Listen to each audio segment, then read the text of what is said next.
Good afternoon, everyone, and welcome. I'm Howard Marcatello. I'm the Dean of the College of Arts and Sciences at Rutgers Camden, and I would like to welcome you and thank you for being with us today. This webinar is part of the Rutgers University Alumni Association's virtual event series, offered in collaboration with the college and our Scarlet Lecture series. These events offer Rutgers alumni and friends the opportunity to stay connected and to hear from faculty members across the university. Today, we are honored to have with us Kelly Dittmar, Associate Professor of Political Science at Rutgers University Camden and Director of Research at the Center for American Women in Politics at the Eagleton Institute of Politics. Dr. Dittmar is the author of Navigating Gendered Terrain, Stereotypes and Strategy in Political Campaigns, and co-author of A Seat at the Table, Congresswomen's Perspectives on Why Their Representation Matters.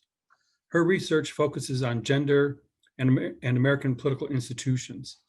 Dr. Dittmar was an American Political Science Association Congressional Fellow from 2011 to 2012, and previously she worked as a federal legislative assistant for Governor Jennifer Granholm.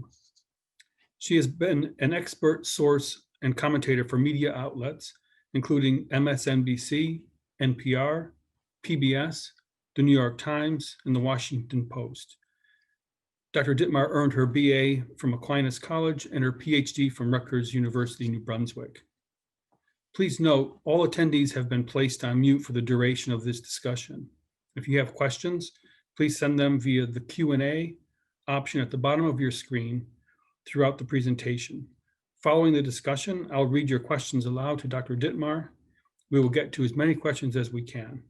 It's now my privilege to turn over this virtual microphone to Dr. Dittmar. Thanks so much, Dean Marcatello, and thanks to the team who organized this. They had to deal with me being like, it's election week, and I can't plan that far ahead. And so I really do appreciate all the work that's gone into the planning, and those of you who've shown up who aren't sick of talking elections quite yet. So I'm going to do some sort of formal presentation and apologize in advance for a lot of numbers and slides, but I'll try to make it as clear as possible because I really do want to run down some comparisons of how particularly women fared this year, but I'm going to talk more broadly as well about, as I noted in the title, gender and intersectional dynamics that we saw in this election year. And I look forward to questions. So I will manage my time so that we leave enough time to go to your questions. So let me share, we're all getting accustomed to this. And start out with a question that I think we can ask across cycles. So as a way of framing our conversation, how do we measure success or progress for women in electoral politics? And at first glance, I think the answer might seem quite simple, which is the more women who win elections, the more successful they are in electoral politics. But I want to push us all to consider different measures of electoral success. And I want to challenge conclusions that assume success for some women equals success for all women. So expanding both our definitions and measures of success matters as we navigate and really analyze another election where women ran at record numbers and did make history from the presidential level all the way down. So before I elaborate on and illustrate these different measures of success that we can and should consider as we evaluate this historic election year, let me lay out the nuance that I think is necessary, even as we embark on this type of analysis. So first, looking at the success of women in isolation from men too easily ignores the persistent and continued dominance, or I often say overrepresentation, of men in electoral politics and in office holding. Second, an emphasis on women instead of gender often misses out on key ways in which gender norms and dynamics shape and are shaped by both men and women candidates, as well as voters.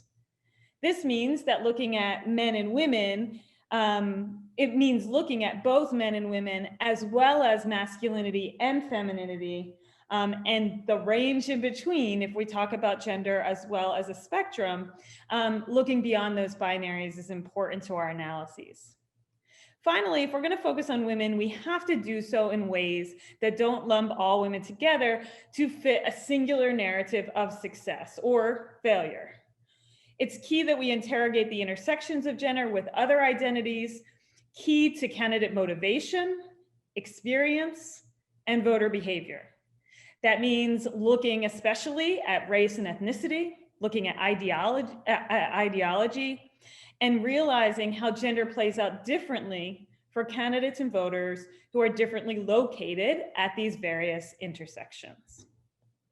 So as much as I'm pushing us not to focus only on one measure of success, I am going to start with one, which is numbers. So where are we? One way to measure gender parity in politics, of course, is by the numbers alone. If women are just over 50% of the population, then they should hold arguably 50% of posts across levels of government. And scholars like Jane Mansbridge, Susan Dovai, others would argue that this upholds a basic standard of fairness and legitimacy in a representative democracy, that political leadership is demographically representative of the population it serves. So by these standards, the US continues to fall short at all levels of government. A record number of women serve in Congress and in state legislatures in 2020, but while women are over 50% of the population, they remain less than a third of elected officials at and above the state legislative level. That will not change in 2021. So to give you a sense here, particularly this purple and gray bar chart is showing you what, as of today, is the shift in representation. Now, I should say to you, and you probably all know this because you're here at this talk, we have a lot of races outstanding. But even with those races outstanding, I feel pretty confident that we're not going to get over a third at any of these levels. Possibly at the state legislative level, which I don't have on here, but we have like over 400 races still outstanding there. So it's unclear. But you can see the shift in representation that we expect as of today going into the next Congress. And again, these percentages might tick up a little bit more. But there's significant increases in the Congress overall, in the US House, in statewide elected executive office, but they still show that persistent underrepresentation, which is also clear in the line chart on the left-hand side of the screen, which shows that if you look at the 50% line, women continually fall below it in terms of the percentage of women at each of these levels of office. When it comes to elections more specifically, the same measure of parity, 50%, might be evaluated in who runs and wins. So in the 2018 election, a record number of women ran for congressional and gubernatorial posts. There were a record number of women nominees at the congressional, gubernatorial, statewide elected executive, and state legislative levels, meaning more women were on the general election ballot than ever before in November 2018. And that did yield record levels of success for women and the office holding we see today. Women's success also begetted larger successes. So again, in 2018, the story was that women candidates accounted for more than 50% of flipped seats, those seats that went from Republican to Democratic across levels of office, and women incumbents, non-incumbents, won at higher rates, especially Democratic women at nearly every level. But even across all of this success for women in 2018, they remain less than 25% of candidates on primary ballots and less than a third of candidates on general election ballots. So what does this look like in 2020? 2020 shows similar trends, or showed similar trends, including positive signs that women were increasing again in their candidacies and nominations. So we hit record levels even above those 2018 numbers. And remember, in 2018, many folks were celebrating a quote unquote year of the woman. And I can tell you why we shouldn't use that term ever. But certainly there was the expectation that that might be an anomaly. And it wasn't. We did see women continue to increase candidacies and nominations. So this year, a record number of women filed to run for the Senate overall and from both parties. A record number of women filed to run for the US House overall and among Republicans specifically. Democrats actually matched the number that they hit in 2018. And a record number of women were also nominees for the US House across and within both parties, as you can see in these charts over time. This year, there were also a record number of Black, Latina, Asian or Pacific Islander, and Native American women running for Congress overall and running for the House, and a record of Black, Latina, and Native American women nominees for the US House. But again, record numbers don't denote parity. Women were 29.1% of all House candidates and 35.6% of nominees. And you can see the differences across levels. And I'm going to come back to the partisan story here. So the partisan story is a reminder that it's important to be clear about which women are finding electoral success. So the gains for women in election 2018 were concentrated among Democratic women at every level of office. The number of Republican women actually declined again at most levels of office, particularly in the US House, among governors and statewide elected officials, and in state legislatures. In the House, the number of Republican women went from 23 members, already small, as you can see on this chart, down to just 13. So we started this year where this chart ends, where Democratic women had seen significant gains, Republican women significant losses. The story, though, was very different in 2020. This year, Republican women were responsible for all of the increase in women's House candidacies, as I noted before, and they accounted for most of the gains in the number of women House nominees. They are also the majority of non-incumbent women winners of US House seats as of today, and that I expect will not change. Of the 26 new women, and this is a hard set of charts to see, but I'll point out what you need to know. Of the 26 women, this is the purple chart. This is how many new women or women will be in the freshman class next year. Of the 26, 17, if you look in red, are Republicans. That's about 65% of the freshman class. To give you a point of comparison, in 2018, a record number of freshmen or non-incumbent women won, 36. Of those, just one was a Republican woman. So the story is really reversed this time around. Republican women are also responsible this year for flipping 8 House seats from Democratic to Republican. Again, you're hearing the same story, but a different party this year than in 2018. And those included 4 House seats that Republican women flipped from Democratic incumbent freshman women who had flipped the same seats from red to blue in 2018. So in this way, in some cases, we're not seeing overall gains for women because they are defeating each other. That's natural. As you see more women running, we should see that happening. Happens to men all the time. But it is notable, right, that women are winning in these especially swing and competitive districts. So this year, the closing of the gap in the House in terms of partisanship should be credited, at least in part, to Republican women who I believe as of today still make up the majority, again, of flipped seats.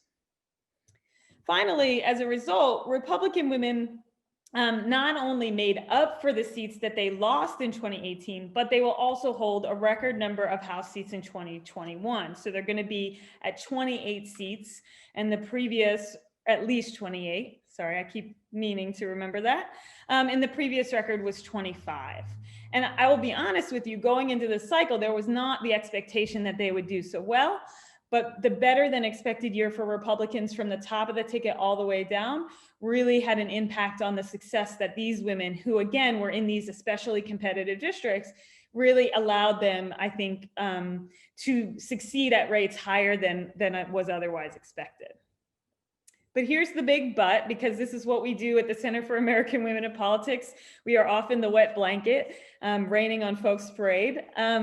Republican women will still be less than 7% of all House members. They were a minority of women candidates and nominees, and they'll remain a minority of women office holders. They're also a smaller proportion of candidates and office holders in their party than are Democratic women. And again, that will be true for office holders. So let me give you a few of those numbers. So among women, Republican women were about 38.9% of all women candidates, 31.5% of women nominees, and there'll be 23.9% of women in the next US House of Representatives, at least as of today. There are currently about 12.9% of women in the House. So again, different measures of success lead you to different conclusions. They will effectively almost double their percentage, their proportion of women, but they are still less than a quarter. Likewise, in terms of party dynamics, a particularly notable data point that you may have seen on the previous slide, and I can go back to it, is that women were 23% of Republican nominees, while they were nearly 48% of Democratic nominees. That's real close to the parity that we've all been fighting for, right? So within the Democratic Party, you're getting closer and closer to actually reaching some level of parity. As of today, again, this might change though, women will be 40.8% of Democrats in the next House and 13.8% of Republicans in the next House. Again, this is up for both parties. Republican women are, as of today, only 6.6% of Republicans in the US House of Representatives. And while women of color today serve in record numbers in Congress, in statewide elected executive offices and in state legislatures nationwide, success for women of many racial and ethnic groups was of a different kind than that for white women, both in 2018 and again in 2020. In both years, we saw Black, Latina, Native American women, Asian American women celebrating electoral firsts, which should remind us that the success for women of color in American politics is occurring within a system that has been especially marginalizing to them until much more recently than for white women. Two data points maybe help to put this in perspective. As of today, 26 states have never sent a woman of color to Congress, including 46 states that have never sent a woman of color to the US Senate, and 27 states that have never sent a woman of color to the US House. To put another pin on this, 5 women of color have ever served in the US Senate, compared to the 69 white men who currently serve. As we look ahead, a record number of women of color will serve in the US House and in Congress overall as a result of the 2020 election. This is a comparison, and all of this information, I should say, is available on the Center for American Women in Politics website. This particularly comes from a tracker that we're updating in real time. So it's linked to from the main page of our website. But you can see where we're at as of today, by party, and also in comparison to both the current level of representation and the record, the high that we've had historically. In many cases, it matches today's level of representation. But in the next Congress, we know that at least 48 women of color will serve in the House. They'll make up about 11% of all House members, and it's up from the previous record and current number of 44. All of the increase, the net increase, perhaps surprisingly to some, I think, is coming from Republican women again. This year, 4 non-incumbent Republican women of color have won House seats, bringing their total up to 5. They had only 1 woman of color who currently serves in the House who is a Republican. And included among these 5 women of color are the first Asian Republican women, as well as the first Korean American women, 3 actually women who identify as Korean American who will serve in the next Congress. Also, Missouri elected its first woman of color to Congress, so that number I gave you earlier will go down by 1. And it's the first Black woman from the state in Congress, Cori Bush. Marilyn Strickland became the first Black woman, as well as multiracial woman. She's both Black and Korean American, and she'll represent Washington State in the House. And of course, as I noted before, a record number of Black, Latina, and Asian American women will also serve in the 117th Congress. And a small note here, we have 2 Native American women who currently serve in Congress. In the next Congress, we will have the same 2 women. There are reports of a 3rd woman, Yvette Harrell, as being on the rolls of the Cherokee Nation, but this is a tricky issue, which I'm happy to talk more about. She does not actually identify as Native American woman, so a Native American woman, so she's not included in our counts, but you've probably seen headlines that there would also be a record number of Native women. Any conclusions, even with all these successes, any conclusions that our work is done in women's political or towards women's political equality are certainly premature. We have a lot more work to do, particularly work to do across party lines, racial and ethnic lines, and geographic lines. Women's representation, for example, and I haven't spent a lot of time here talking about the Senate, but I just want to make this point. Women's representation in the US Senate will actually decline in the next Congress by either 1 or 2, depending on the result in Georgia's runoff election. While the first woman was elected to the Senate from Wyoming, Cynthia Lummis, who's a Republican, that was sort of canceled out by the loss of Martha McSally, who lost her race in Arizona. Also, the ascendance of Kamala Harris to the presidency, or excuse me, the vice presidency, means that we will lose a woman senator, unless, of course, Gavin Newsom appoints a woman, which is possible. And we'll also lose the only Black woman currently serving in the US Senate. So these are things to sort of include for context when we think about success for women this year. Of course, this leads to a very significant point of progress, and even more specifically for Black and South Asian women in American politics, which is that Kamala Harris will be the first vice president to represent each of these groups. This comes after a record 6 women vied for the Democratic nomination. For context, no more than 1 woman has ever run for a major party nomination at the same time in US history.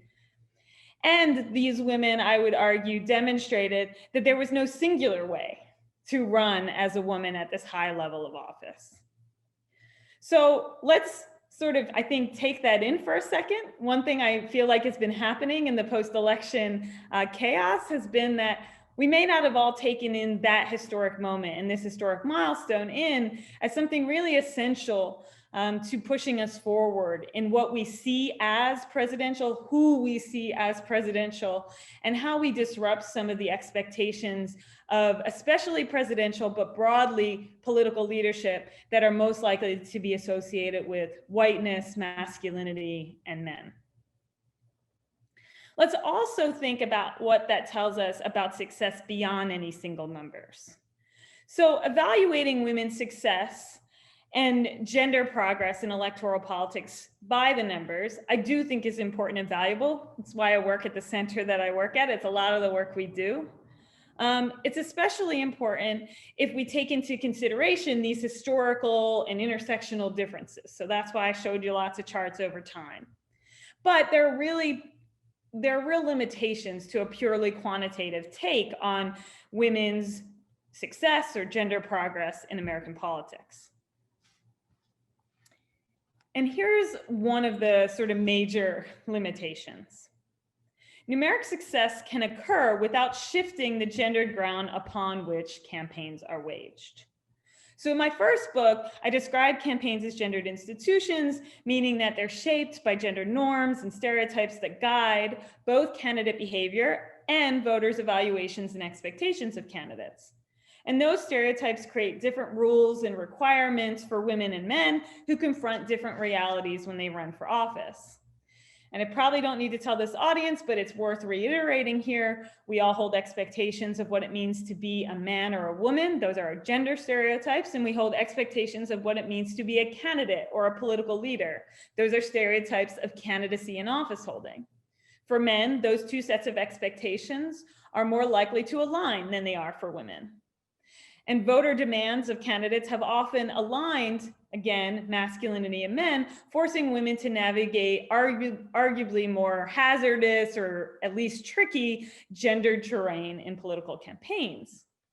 But they've done so successfully, at least if we measure success by winning. Women candidates and their strategic teams have developed approaches to campaigning that ensure that gender is not a hurdle to their success.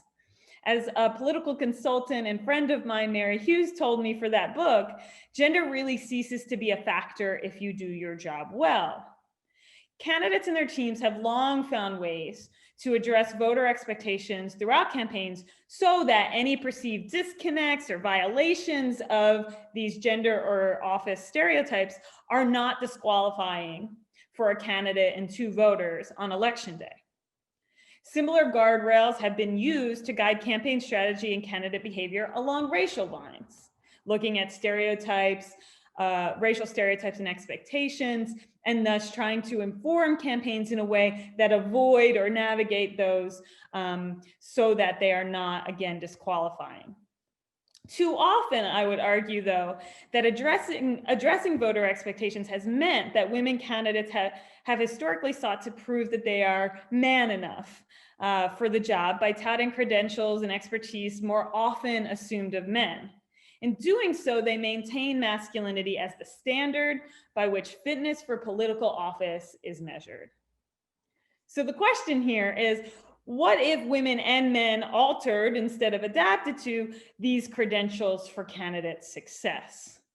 And so again, in that book, I argue that candidates, women and men alike, and their campaign teams play a key role in shaping our collective expectations of what it means to be a candidate for political office in the images they present, the messages they put forth, the tactics they adopt.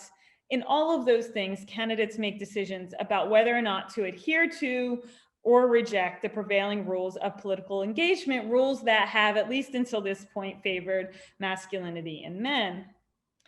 I often say that we need to move further to the point where women and candidates of color are not pressured to adapt to white male institutions and expectations therein, but that institutions are forced to adapt in ways that shift the balance of power away from whiteness and masculinity. So campaigns and the candidates who engage them have the capacity to expand our notions of gender, race, and candidacy. So I'm just going to point to sort of a list of ways in which they can do that. I have a million examples that I won't spend too much time getting to because, again, I want to get to questions, but I will try to hit on them. So one way, and talk about it in the context, of course, of this election. One way to do this is to redefine the ways in which stereotypically masculine credentials like strength or toughness are conveyed. So we've seen women talk about experiences of discrimination. You see this, remember, with Kamala Harris talking about her own experience with busing, or talking about abuse that they may have faced as a way to communicate a distinct kind of strength. Elizabeth Warren talked about being a victim to pregnancy discrimination and hiring. We saw many of the GOP women this cycle use military and gun references to communicate toughness in what I would argue is a more stereotypically masculine way. But we also saw an example from Lisa Scheller in Pennsylvania, who talked about her own battle with success in overcoming addiction as a way to, again, communicate strength and resilience in a less stereotypically masculine way. So that forces us all to rethink what those credentials look like and how you might meet them. Women candidates have also embraced their experiences and perspectives as women and as women of color as an electoral asset, instead of treating their gender or race or the intersection of both as a hurdle to overcome on the campaign trail.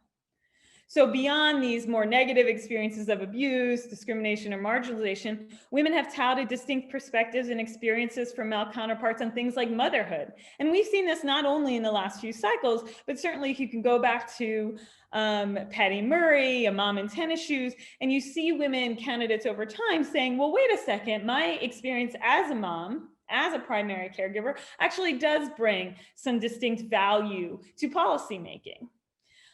We've seen it more recently So in 2018, Zephyr Teachout literally did an ad while she was getting an ultrasound to talk about what that meant for the future and her perspective of the future for children, right? So broadening out what that perspective meant for a policy that would affect a broader population.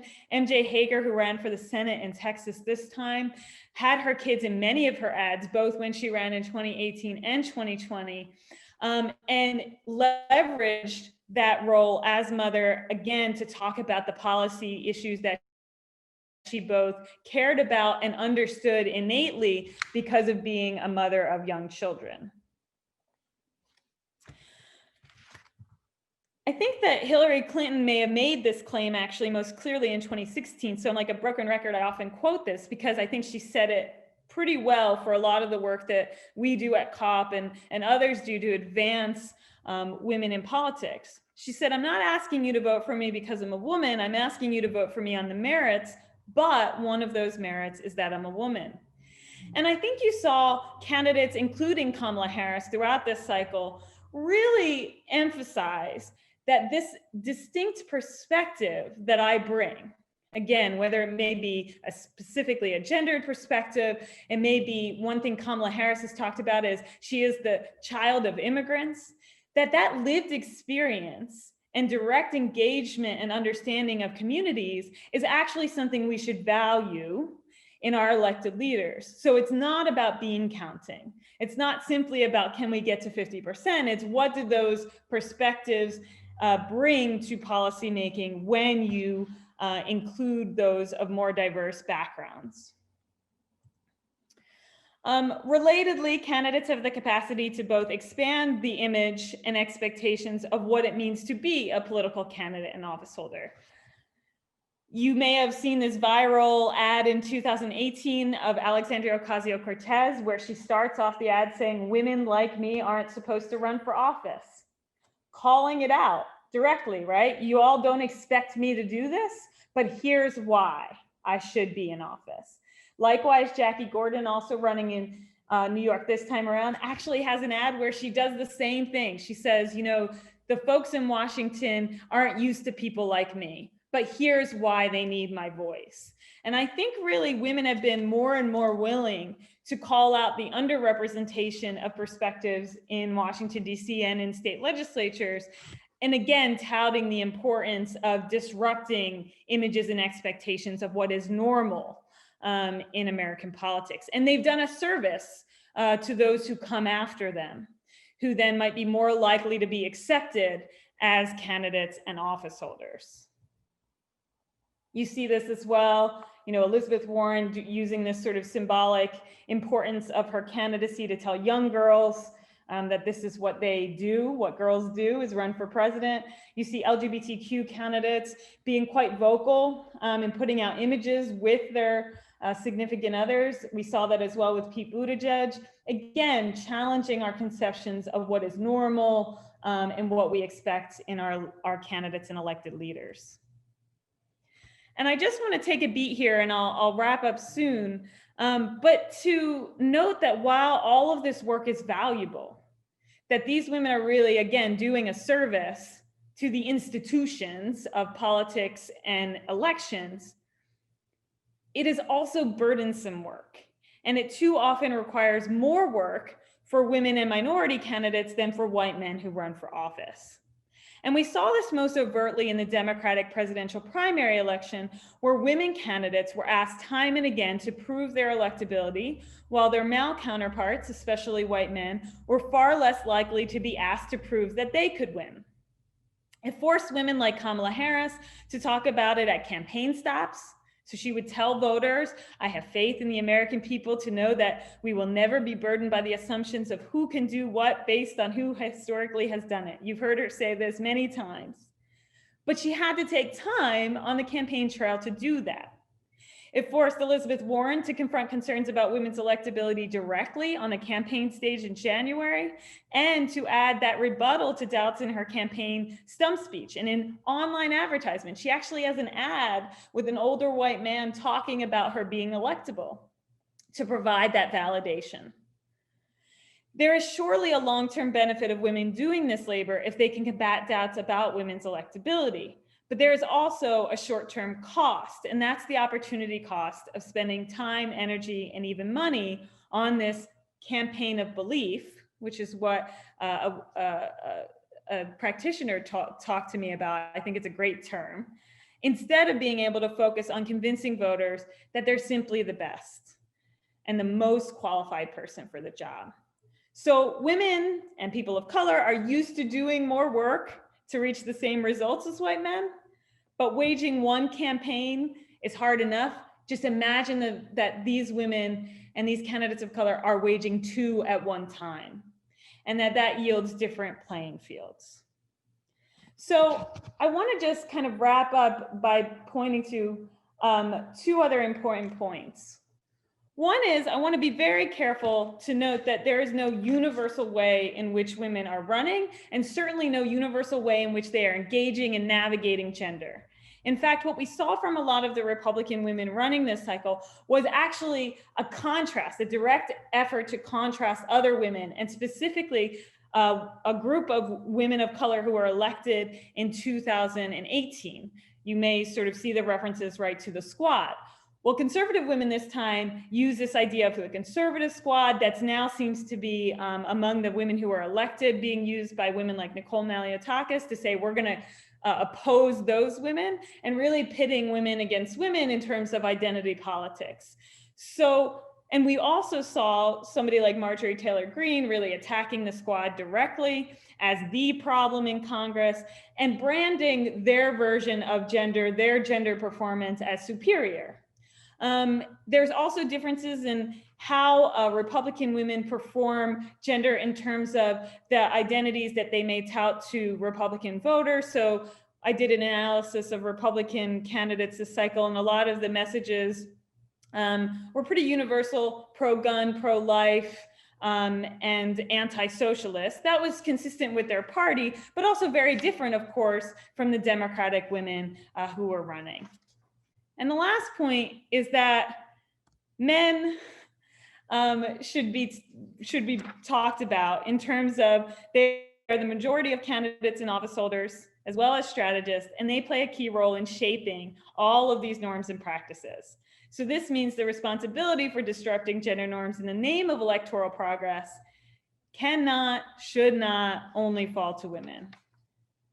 So I'll leave you with the images of what I would term the masculinity trap in electoral politics, whereby Donald Trump is probably, I was going to say put on steroids, but that's actually playing into the same problem. But he has sort of emphasized masculinity, right, as the strategy. I am the manliest candidate, and therefore I should be president. What that has caused is other candidates, including Democrats, including Joe Biden, to almost feed into the same narrative that I have to prove I am man enough for the job. Joe Biden has actually shown mixed strategies here, but there are certainly some ads that were clearly targeted at a male audience, or at least at proving this masculinity. So I'd be happy to talk more about some of those areas of disruption for men. I also did not go through much about women voters, so I'm happy to talk about gender differences in voters as well, but really appreciate you guys taking the time and look forward to some of these questions.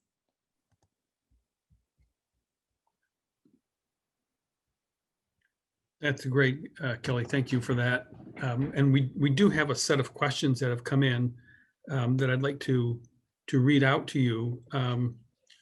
We'll just start with the first one that came in about 15 minutes into your presentation. Do you have any ideas on why there are fewer Republican women politicians? Are Democratic women politicians as a group more diverse?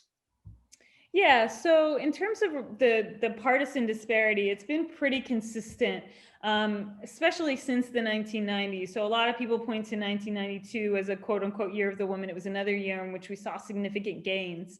They were more likely even then to happen on the Democratic side of the aisle. And since then, the gap between Republican and Democratic women in Congress has really increased largely. There's been some ebb and flow based on the partisan dynamics and successes at the moment. Why that is, there's a couple of things. One, women are more likely to be Democrats. That really doesn't give you a good answer because we're only talking about 435 members here. So certainly there are plenty of Republican women out there to fuel the pipeline, but it is true that women are more likely to be members of the Democratic Party. And so the pool might be bigger. But the other thing that I think is most significant is there's a real disparity in the support infrastructure for women across parties.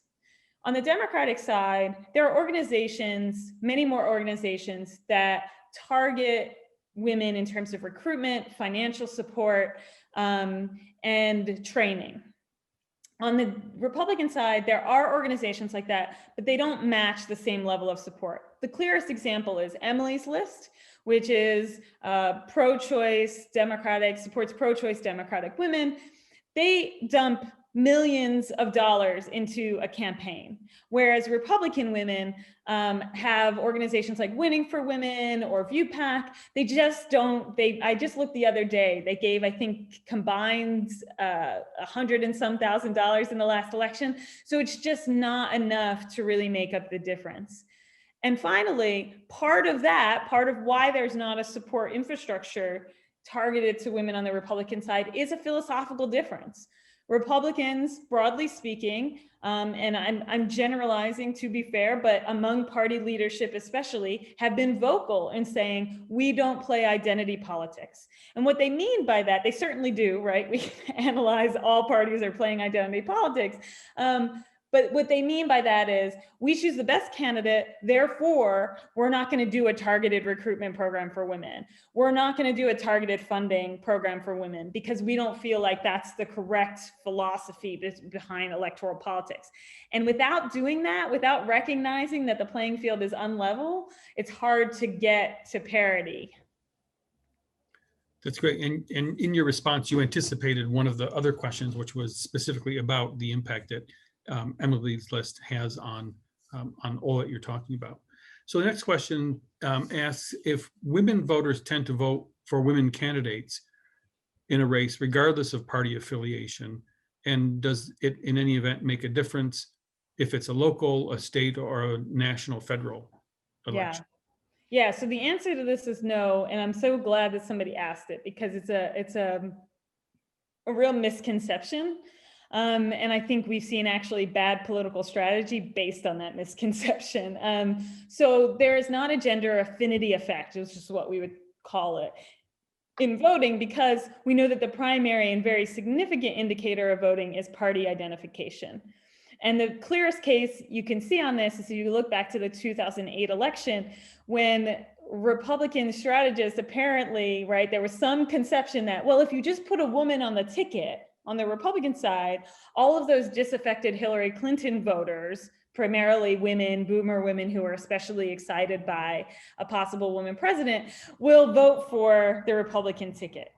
Of course they wouldn't, because there was a huge difference in the ideological positions and perspective of Sarah Palin and John McCain than there was from what would have been a Clinton ticket. So that didn't work. The one place, asking about less so about level, it's more about phase of the campaign where you could see some gender affinity effects, which would be in a primary. So the more alike the candidates are ideologically and in terms of party, you could see some potential for gender playing a role. But even there's no real good evidence that it affects vote choice. It's more about, does it affect voter enthusiasm and engagement as donors? And again, their willingness to support a campaign, canvass, make calls. And there is some limited evidence that gender could have a mobilizing effect if it's shared gender and shared ideology. Thank you. The next question says, how is it that other countries have elected women to the highest offices and the US has not? That's an easy question, right, for you to Yeah, totally easy. So yeah, there are a lot of reasons for that. I mean, one of the first ones is to be just very clear that we have a very different system. So to give us some credit for the fact that when we're talking about female heads of states in other countries, many of them are prime ministers. In other words, they're heads of their party. They're elected through a legislative path. They are not elected as in a nationwide election. Of course, some of them are, to be fair. But there have been more women sort of who get to that highest level of representation in that way. Then you have monarchy systems, right? So there is a difference. We are a candidate-centered electoral system that requires it to be very focused, right? Our elections are very focused on the individual. What that means is that some of these stereotypes play out in more significant ways in our elections. And so the fact that we've created the presidency in what I would argue, or to be what I would argue the most masculine of all of our offices, right? Think about the way we talk about past presidents as heroes, right? We use the term heroic masculinity. We talk about the president as commander-in-chief in a way that is assuming men and masculinity. The things that we value are paternalistic in our presidential politics. And so all of the sort of norms and stereotypes that are really built into the presidency make it that much harder, I think, for voters to see a woman as not only capable of being president, but likely to be supported in that role. What I think is really important about the election of the Biden-Harris ticket is that now you have Kamala Harris second in command.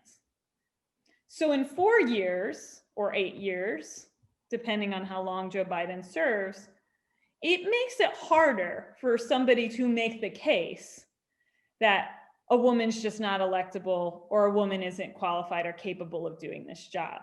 Because you've now seen a woman really at that high level of presidential leadership. So I don't think we can discount the importance of that to getting us closer to catching up with the rest of the world. Well, I'll editorialize the next question. Following up on what you just said, I mean, Hillary Clinton was as qualified as anyone maybe who's ever run for the office before. So the qualification question probably wasn't, or was it at stake in the same way? And then one of the auditors asked the question, why did women not support Hillary Clinton, specifically white suburban women? Yeah. All right. So you're right. So in qualifications, while it was not an issue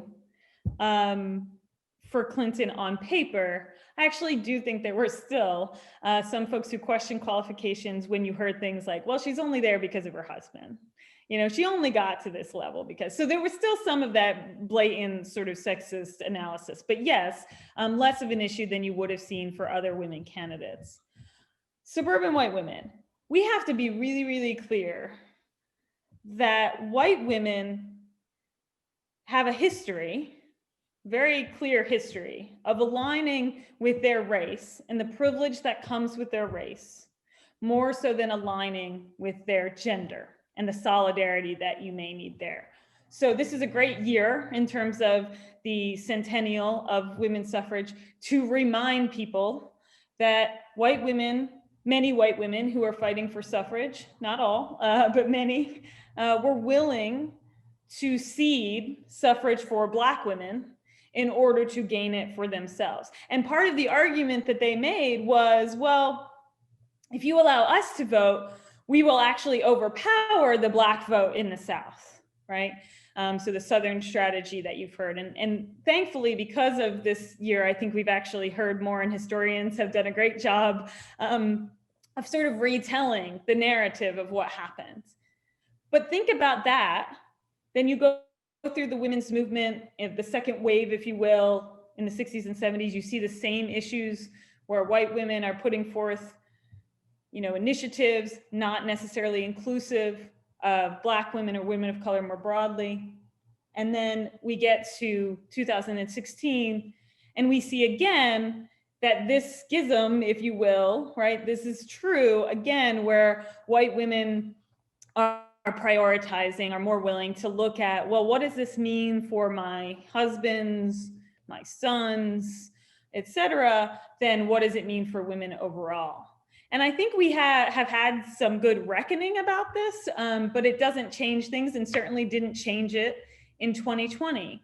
And the last thing I'll say to this point though, so on one hand, it wasn't at all surprising. White women had been voting Republican for going on 2 decades, I guess, at that point, right? So 2016 should not have been a surprise. But I think where the surprise came in was, well, if somebody's openly misogynistic, like you have the Access Hollywood tape, how could you not think that this is disqualifying? And again, I think it's 2 points. We have to look at racial solidarity in this case, but also racial resentment that is consistent among men and women. And also note, as my colleagues have shown, that women are just as capable of sexism as are men. And so when you see support for Donald Trump in 2016, 2 indicators that are different than we saw in terms of support for Mitt Romney were among Trump supporters being more likely to have higher levels of racial resentment and higher levels of hostile sexism, things like, feminism has gone too far. And so, women are not immune from that either. And there's certainly a history of racial interaction there. So the next question follows really nicely on that. And the question is, what reasons, if we know yet, what reasons did women give for voting for Trump in 2020? So I wish we knew more. We certainly have anecdotal interviews with women. I will just say this as a preface. Part of the reason why I didn't spend as much time talking about women voters is because the exit polls are pretty problematic this time. We could get into all sorts of methodological issues, but they're not super reliable right now. So we're all trying to feel that out. So that's part of the reason why we don't know exactly why women supported Donald Trump. But I think the points I just made are consistent. I don't expect that we're going to see differences when we do the more in-depth scholarly analysis post-election about Trump's support. I think you're going to see similarities in terms of racial resentment, hostile sexism. I think that Donald Trump's law and order messaging can work with a subset of women. But again, remember that we're talking here about he's winning a particular subset, and they are primarily non-college educated white women. And they're the women that didn't leave him in 2016 and were never going to leave him in 2020. So I think those things, and I'm always trying to be careful here because it can sound like what I'm saying is if you supported Trump, you are racist, you are sexist for sure, right? And I don't want that to be the conclusion, but it is an indicator that distinguishes support of women for Donald Trump versus those who didn't, because college-educated white women who did vote for Mitt Romney, the majority in 2012, shifted away. Part of that shift was probably going to happen anyway because of the ideological positioning of the party. But part of that also has to do with these additional factors that Donald Trump has really mined in his messaging. So we have 2 other questions in the question and answers window. So, and we have about 4 minutes. All right, I'll go really fast. Okay. To what do you attribute the Republican women winning in swing states? Did their message differ from the messages that Democratic women candidates were offering? This is a good question, and I'll be fast because we don't know exactly. We've been monitoring how they were running. I'll sort of take a variant of the answer. They were not running terribly different campaigns than Donald Trump. So what I'm interested in is how did they win? And he may not have, right? And it depends on the district. But certainly they were running campaigns. I will say probably the most effective message that seems to be true at this point for both women and men was anti-socialist. So just to give you a case in point, 2 of the incumbent Democratic women that we lost this year were in Southern Florida.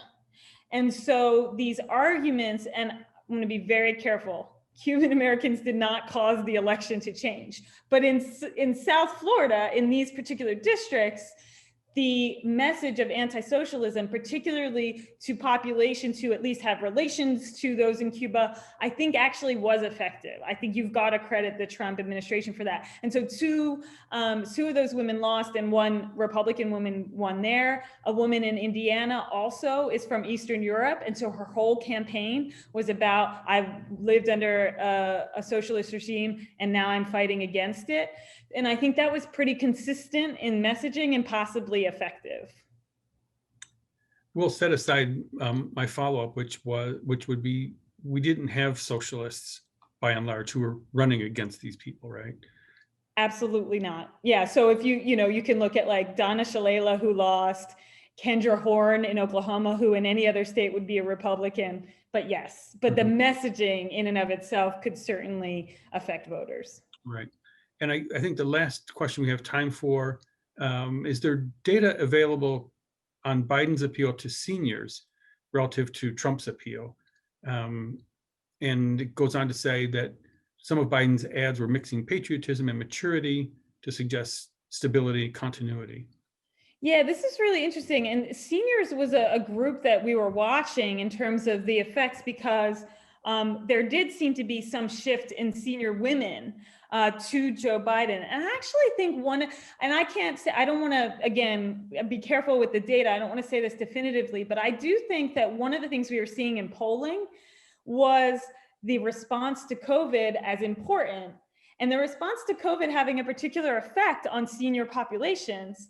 And so the Trump message actually sort of backfiring with those who are most vulnerable to COVID. And you saw Biden try to really mine that vein. He actually did it with communities of color too. There are a number of ads, Spanish language ads, that talk about the distinct and disparate effect of COVID on these communities and how he would take it seriously. And I think some of that might have leaked over as well into senior voters, and in terms of their concern about getting this under control. And you heard repeatedly Democrats across the board say to seniors, you want to see your grandkids, right? Like, you want to be able to see your grandkids, and you don't want to be in the hospital dying from this disease. And I'm curious about the magnitude of that effect, but it certainly was a messaging, a point that may have made a difference. So I think we're pretty much at our time limit now, but I do want to thank you for the presentation and for your robust responses to these really good questions that came from the group. And thanks to everyone who participated, and we'll look forward to seeing you again at another one of our events. So keep your eye on the communications coming from the Alumni Association and from the College of Arts and Sciences as well. Thanks again to all the folks who made this happen. Thanks again, Dr. Dittmar. And everyone have a good evening, and everyone stay well. Thanks very much. Thank you all.